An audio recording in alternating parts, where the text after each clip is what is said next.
આજના કાર્યક્રમમાં આપણા ગામના વતની શ્રી બાલમુકુંદભાઈ રવજીભાઈ જાવિયાના સુપુત્ર શ્રી યાજ્ઞિક બાલમુકુંદભાઈ જાવિયા, જેમણે ચાર્ટર એકાઉન્ટ એટલે કે CA ની ડિગ્રી પ્રાપ્ત કરીને આપણા સમાજ તથા ગામનું નામ રોશન કરેલ છે, તો તેમના સન્માન માટે આપણે સમાજના ભામા શ્રી મનુભાઈ કરમશીભાઈ જાવિયા દ્વારા સન્માન કરવામાં આવશે. શ્રી યાજ્ઞિક બાલમુકુંદભાઈ જાવિયા, જેમણે ચાર્ટર એકાઉન્ટ એટલે કે CA ની ડિગ્રી પાસ કરેલ છે, તો જોરદાર તાલીઓથી આપણે એમનું સન્માન કરીશું. साक्षादक्षर पुरुषोत्तमः सर्वेभ्यः परमां शान्तिम् आनन्दं सुखमर्पयेत्. देहोऽयं साधनं मुक्तेन भोगमर्थसाधनं दुर्लभो नश्वरश्चायं वारं वारं न लभ्यते. लौकिको व्यवहारस्तु देहनिर्वाहेतुकः नैव स परमं लक्ष्यमस्य मनुष्यजन्मनः. नाशाय सर्वदोषाणां ब्रह्मस्थिते वाप्तये कर्तुं भगवतो भक्तिमस्य देहस्य लम्भनं. सर्वमिदं हि सत्सङ्गात् लभ्यते निश्चितं जनैः. अतः सदैव सत्सङ्गकार्णीयो मुमुक्षुभिः सत्सङ्गः स्थापितस्तस्मात् दिव्योऽयं परब्रह्मणा स्वामिनारायणेनेह साक्षादेवावतीर्य च.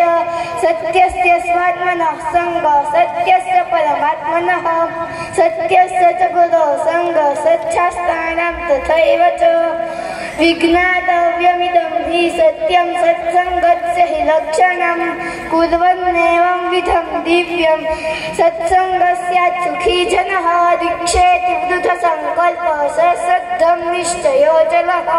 सम्यक् समर्पणं प्रीत्या निष्ठाव्रतं वृथाश्रयः. બાપ દીકરી વિશે પણ થઈ જાય. આજે હું વાત કરીશ બાપ અને દીકરીની સોનોગ્રાફી, એટલે હોસ્પિટલની સોનોગ્રાફી નહીં હો, અતૂટ પ્રેમ છે. બાપ અને દીકરી વચ્ચેનો જે અતૂટ પ્રેમ છે ને, એના સોનોગ્રાફીની વાત કરીશું. હા બિલકુલ, બાપ અને દીકરીની સપનાની વાતો તો આવો સાંભળીએ. કવિ રવિન્દ્રનાથ ટાગોરની બંગાળી કવિતાનો અનુમાન તમારી સાથે મૂકું છું સાહેબ. 10 વર્ષની દીકરી અને એના પિતા અગાસી ઉપર હતા. એમની વીંટી ખોવાઈ ગઈ હતી, એટલે દીકરીનો અવાજ કર્યો. સાંજનો સમય હતો. બેટા, મીણબત્તી લઈને ઉપર આવને. એટલે 10 વર્ષની દીકરી મીણબત્તી લઈને કટ કટ કટ પગલે ઉપર આવી. 3જા પગથિયે 4થા પગથિયે ચડી એટલે જોરદાર પવનનો એક ઝપાટો આવ્યો. ઝપાટો આવ્યો એટલે મીણબત્તીને ઓલવી નાખી. એટલે દીકરી બોલી, પપ્પા, એ પપ્પા, હું ખોવાઈ ગઈ. સાહેબ, તમે માનો કે ન માનો, દીકરી આજે પિયરિયામાંથી કાલ સાસરિયામાં ખોવાઈ જ જવાની છે. જેમના ઘરમાં દીકરીઓ છે ને, એ ધન્ય છે સાહેબ. દીકરીના દીકરાના બાપ થવું અને ખાલી દીકરીના બાપ થવું ને, એમાં જમીન આસમાનનો ફરક છે સાહેબ. હું ત્યાં સુધી કહું છું કે દીકરી વગરના ઘરમાં અવાજ તો હોય છે, પણ કલરવ હોતો નથી. મેં તો એવા પણ પિતા જોયા છે જે ઘરે આવે ને એટલે દીકરી 20 વર્ષની જુવાન હોય ને એટલે પિતા ઘરમાં એન્ટર થાય અને બેસે. હજી તો એને પાણી માંગ્યું પણ ના હોય, ત્યાં તો દીકરી પાણીનો ગ્લાસ લઈને આવે, બોલે, હે પપ્પા, આ લ્યો પાણીનો ગ્લાસ, મેં પાણી પી લ્યો. બાપને તરસ ના હોય ને તો 1-2 ઘૂંટ પાણીનો ગ્લાસ પી લે.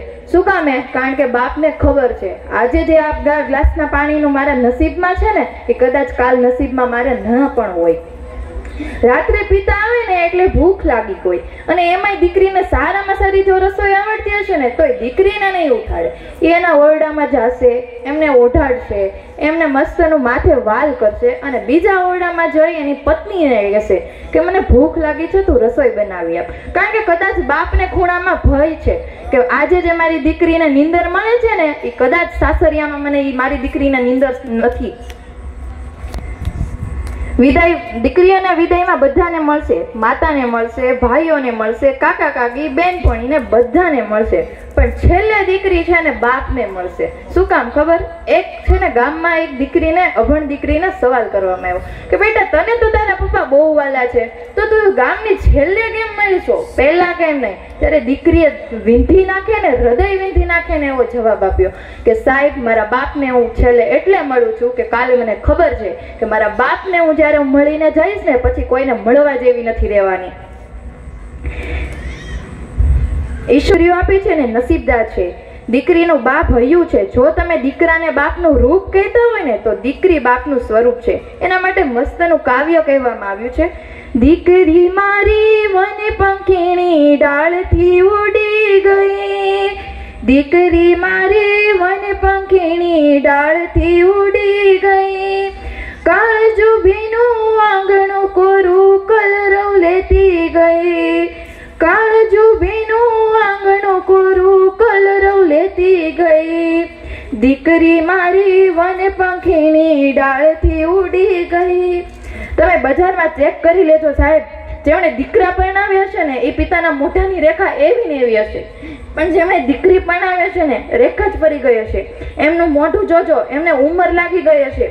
એક કવિએ કહ્યું છે, ઉસકી મુઠ્ઠી में जान होती है जिसकी बेटी जवान होती है, बेटे तो पहाड़ जैसे होते हैं पर बेटियां तो आसमान होती है.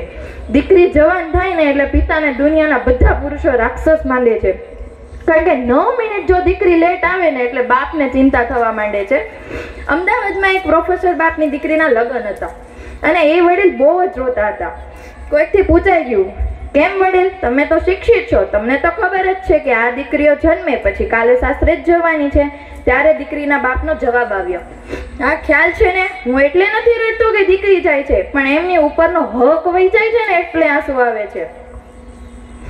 એ ભાંગી ગયો તારો બાપ યડીખમ દુનિયા ડૂબી ગઈ, એ ભાંગી ગયો તારો બાપ યડીખમ દુનિયા ડૂબી ગઈ, એક પરદેશી આંગણું લઈ ગયો આંખ મારી ભીની થઈ, એક પરદેશી આંગણું લઈ ગયો આંખ મારી ભીની થઈ, દીકરી મારી વન પંખીની ડાળથી ઉડી ગઈ, કાળજુ ભીનું આંગણું કોરું કલરવ લેતી ગઈ. આવી ગયો અને 3 વર્ષના કોમામાં વયા ગયા અને એક્સપાયર થઈ ગયા. કવિને ગર્વ હતો કે હું તો માણસોને 4-5 કલાક સુધી બેસાડી રાખું છું, તાર દીકરી તો શું વસ્તુ છે, એને હું ફવલાવીને વિદાય કરાવી જ દઈશ. અહીંયા થયું ઊંધું.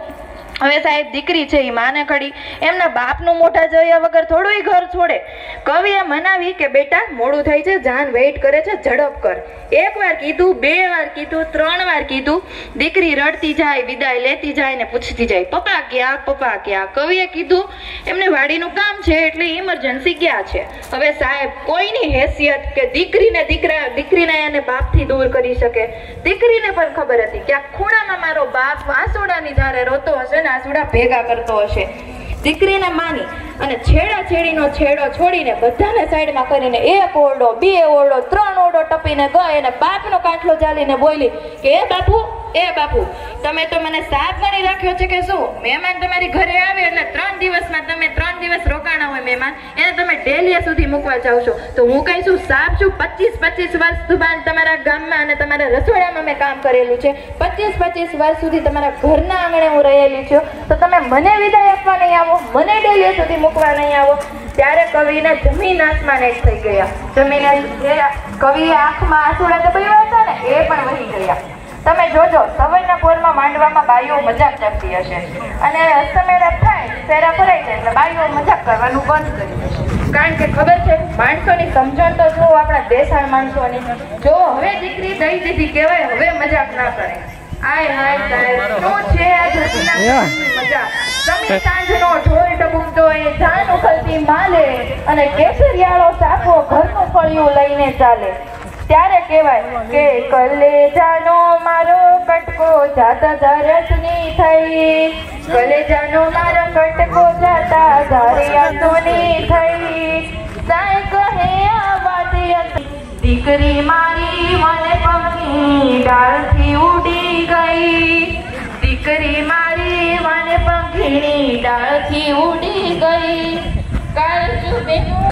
એટલે બાપ અને દીકરી વચ્ચે ફિઝિકલ ડિસ્ટન્સ આવી જાય છે, પણ તમે સાહેબ માર્ક કરજો 10 વર્ષ પછી દીકરી પાનતર પહેરીને હાથમાં મહેંદી લગાવે ને ત્યારે વિદાય સમયે એના બાપને બધ ભરીને રોવે છે. શું કામે? કારણ કે દીકરી નથી બધ કરતી, દીકરીનું બાળ પણ બધ ભરે છે.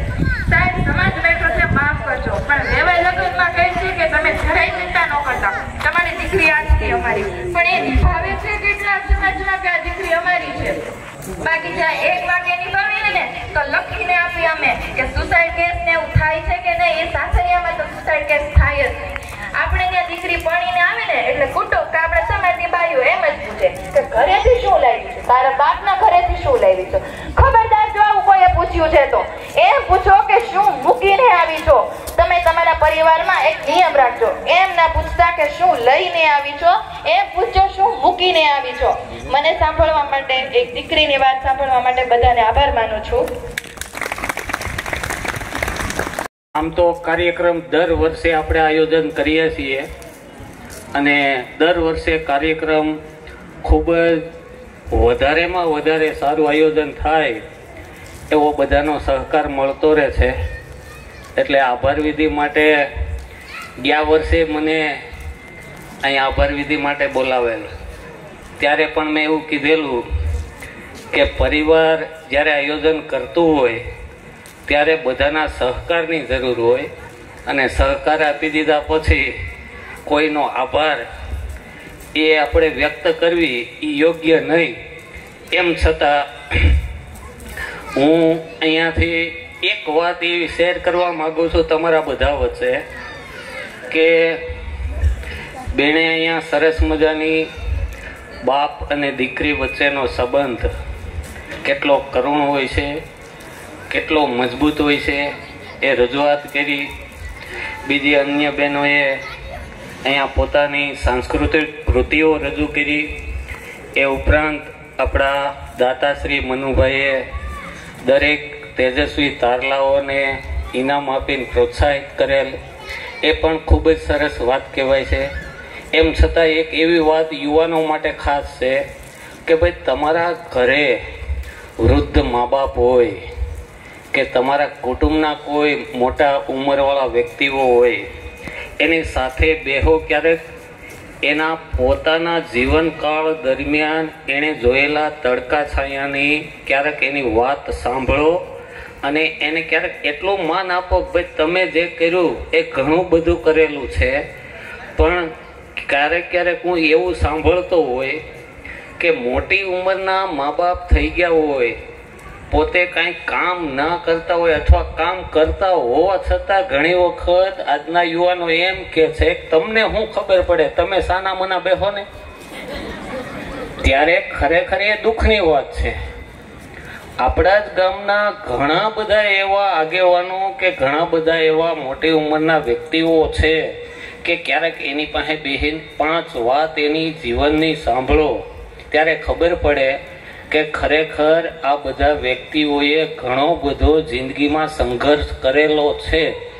તો જ ખબર પડશે કે ખરેખર જિંદગી કેવી પહેલાના સમયની હતી. આજે તો આધુનિક યુગ છે અને આ યુગમાં તો બધાને મજા જ આવતી હોય છે, પણ એ સમયે આવા બધા સાધન સામગ્રી કે ઉદ્યોગો કે વેપાર ખેતી હતું નહીં. એમ છતાં આપણા માટે ઘણું બધું એણે એ સમયે કરેલું છે અને આપણને આજે આ સ્થાન ઉપર સારો એવો સમાજ મળેલો છે કે આપણે બધું ઘણું કરી શકીએ એવી ક્ષમતા છે.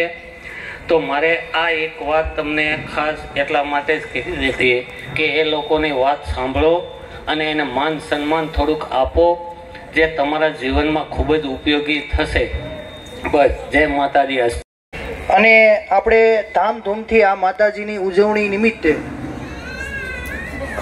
આવા કાર્યક્રમ છે એ સામૂહિક કાર્યક્રમ છે એ કરીએ, કારણ કે એમાં પરિવારની ભાવના વચ્ચે પરિવારની જે ભાવના છે એમાં વધારો થાય છે. ઘણું બધું આમાં કાર્યક્રમ આપણે હવે પૂર્ણ તરફ જઈ રહ્યા છીએ. સાંસ્કૃતિક કાર્યક્રમ અને તેજસ્વી તારલાઓનું સન્માન બાબતના આવતા વર્ષે 5મો આપણે માતાજી અહીં પધરાવણી છે અને 5 વર્ષ પૂરા થાય છે. તો મનુકાકા દ્વારા એવું હતું કે આવતા વર્ષે એનું પણ ધામધૂમથી આયોજન થાય અને સૌ સાથે મળીને આ આયોજનમાં ભાગ લઈ અને આગળ સફળ બનાવીએ એવા હેતુથી